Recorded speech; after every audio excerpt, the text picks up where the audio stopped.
Uji cobanya dari 2 kilo, Pak. 2 kilo daging kita uji coba, terus kadang rusak karena belum mengerti cara pengolahan yang baik dan benar.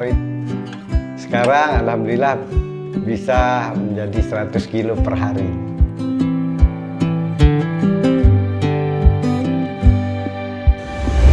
Assalamualaikum warahmatullahi wabarakatuh. Perkenalkan, saya Haji Musleh selaku founder IKM Sate Rembige Goyang Lidah. Usaha kami adalah usaha turun-temurun, di mana pencetusnya Sate Rembige ini 50 tahun yang lalu adalah Hajah Napisah, merupakan nenek kami. Kami keturunan ketiga dari penerusnya. Jadi dulu saat itu usaha nenek kami adalah seorang jagal, di mana daging yang tidak habis terjual beliau olah menjadi olahan, yaitu sate rembige goyang lidah. Berawal dari itu, sekarang kami meneruskan usaha dari nenek kami, yaitu sate rembige ini. Tercetusnya nama goyang lidah di sate rembige ini adalah karena untuk menjadi pembeda dari sate-sate yang lain. Tahu timbul dengan sendirinya. Cuma kami daftarkan di hakinya ya sate rembige goyang lidah. Kecintaan kami terhadap kuliner khas lokal adalah sangat sederhana. Ingin memperkenalkan kuliner ini ke tingkat yang lebih luas lagi, yaitu tingkat nasional. Syukur-syukur bisa go global. Awal mula kami mengemas adalah permintaan dari customer, di mana setelah beliau makan di sini, mereka ingin dikirimkan.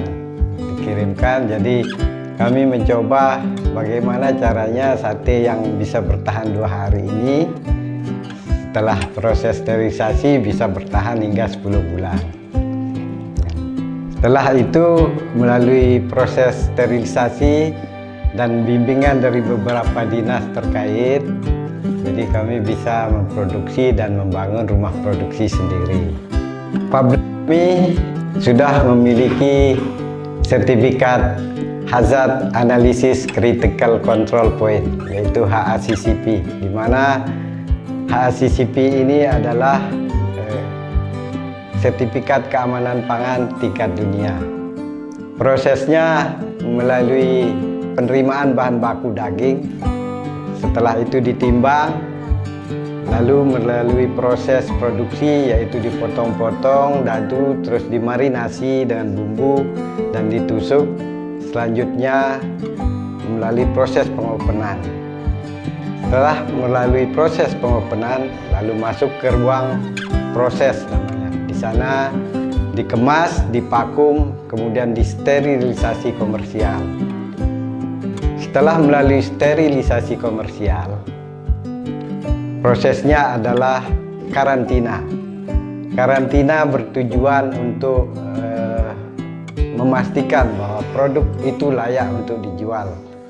Proses karantina selama 5 hari. Setelah melalui proses karantina, baru masuk ke ruang pengemasan dan untuk siap didistribusikan. Setelah dikemas, akan bertahan selama 10 bulan dalam suhu ruangan. Jadi produk ini aman untuk dikonsumsi. Produk yang telah kemas ini seperti sate rembige dan ayam taliwang ini alhamdulillah sekarang bisa dijumpai di beberapa marketplace yang ada di kanal-kanal media sosial dan sebagainya. Selain di toko kami sendiri atau di rumah makan kami sendiri, produk kami bisa ditemui di beberapa toko oleh-oleh yang ada di Pulau Lombok ini, dan di NTB Mall namanya dulu, sekarang berubah nama apa mungkin ya. Di bandara juga ada begitu. Kami pernah mengikuti beberapa event, yaitu MIHAS salah satunya, yaitu Malaysia International Halal Showcase. Yang kedua ISEP milik Bank Indonesia, dan beberapa event-event yang ada di luar daerah. Pengalaman ini sangat berharga bagi kami. Setelah melalui proses seleksi, alhamdulillah kami mendapatkan beberapa penghargaan seperti yang ada di belakang kami ini, yaitu Bangga Buatan Indonesia tahun 2005 kemarin.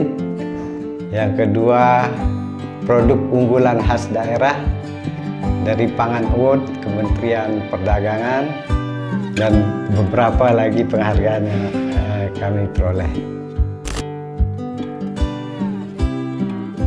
Tantangan terberat saat COVID tentunya, Mbak, di mana rumah makan kami harus ditutup dan tidak boleh ada kegiatan untuk jual beli. Ya, di sanalah tercetus kemasan ini sebenarnya awal mulanya. Ya, bagaimana kita bisa mengirim kemasan ini, karena saat itu harus melalui online kan, pemasarannya online. Jadi kita kemas, kita uji coba, lalu bisa bertahan hingga saat ini.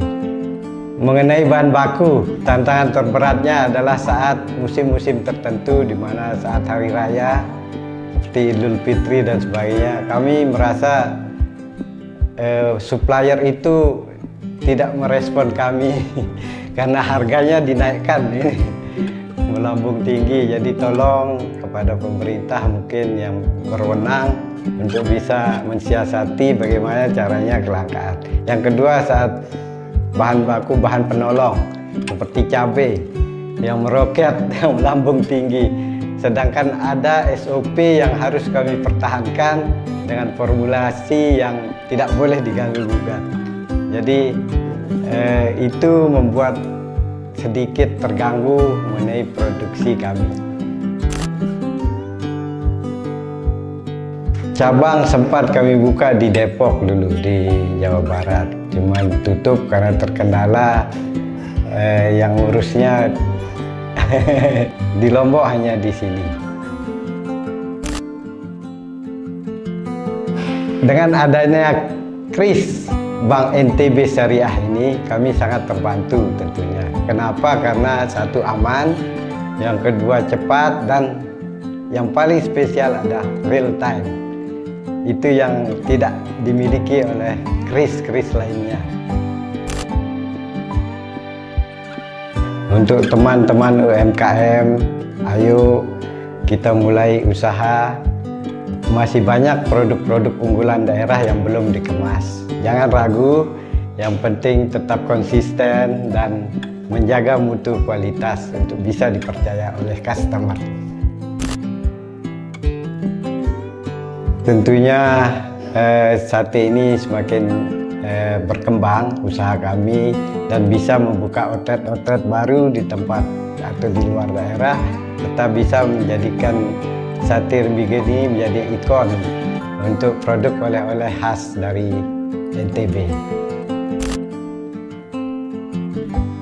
Pesan kami untuk Bank NTB Syariah, semoga Bank NTB Syariah terus berkembang dan tidak hanya memberikan pendampingan atau memberikan pinjaman saja. Semoga Bank NTB bisa memberikan ruang-ruang untuk mendigitalisasikan produk-produk UMKM di NTB. Jaya terus Bank NTB Syariah.